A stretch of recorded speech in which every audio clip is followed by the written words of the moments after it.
I hope you really enjoyed your Thanksgiving holiday and that you're carrying that restful mindset with you into this week. I'm going to talk a little bit about something that isn't very restful, some of the events, kind of upsetting events that happened while we were away from school. My hope is to reassure you and also to get you thinking. The St. Luke's mission, as you know, includes giving students the confidence to lead. And so as a result, sometimes I'll come before you and talk to you about your own leadership and your own leadership style. About a week ago, a man entered a club that is a center for the LGBTQ plus community in Colorado Springs, Colorado, and shot numerous people. In a separate case, 2 individuals were arrested in New York threatening to do harm to Jewish people. Sadly, there have been other shootings since then, but I'm going to focus today on the concept of hate crimes and how we think about our leadership in relationship to that. A hate crime is a violent act motivated by bias against another person because of their gender, religion, sexual orientation, race, ethnicity, or because they are differently abled. First, I want to reassure you that hate crimes are infrequent. I recommend you take this off your list of worries because though these crimes are heinous, when they happen, we appropriately pay close attention. These incidents are extremely rare, and the chance of one happening to you is very, very small. However, not one person ought to suffer because of who they are.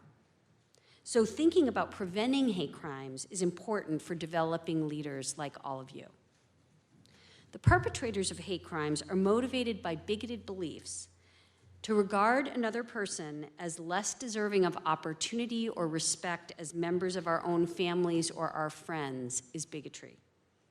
In the past few years, beliefs that are bigoted have come out more in the mainstream, much more out in the open.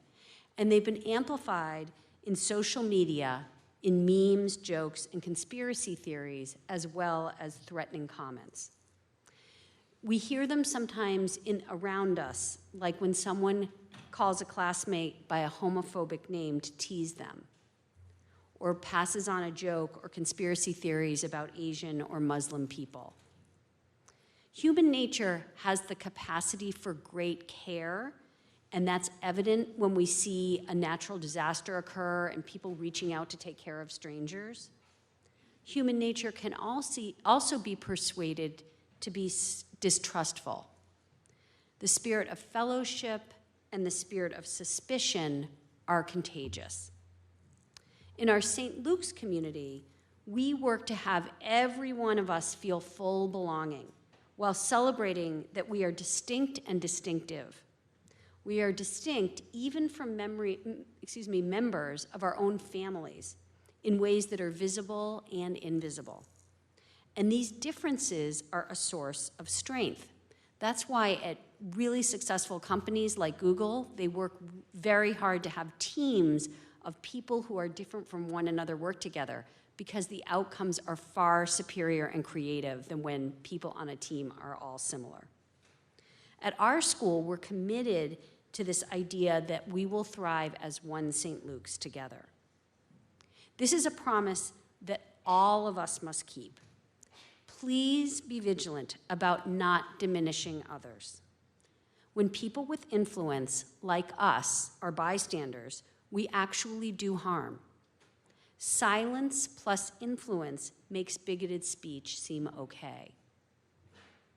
It's dangerous to allow bigoted statements to stand because it shifts what is acceptable. I urge you to stop diminishing humor or comments when you hear them or you see them. Please make it clear that disrespecting others is never okay and build that into your leadership style. The faculty and staff take heart in our belief that you will grow up to lead to the better angels of our nature, as President Lincoln described it. What you learn and practice here at school and what you carry out into the world when you leave here will be life-changing for you and everyone whose paths you cross. Your strong moral compass and kindness have power. Use your good hearts and minds to bring and spread love, respect, and care for all wherever you go. Each time you do, St. Luke's achieves its mission, and you become your very best self, which is exactly what the world needs. Thank you for listening.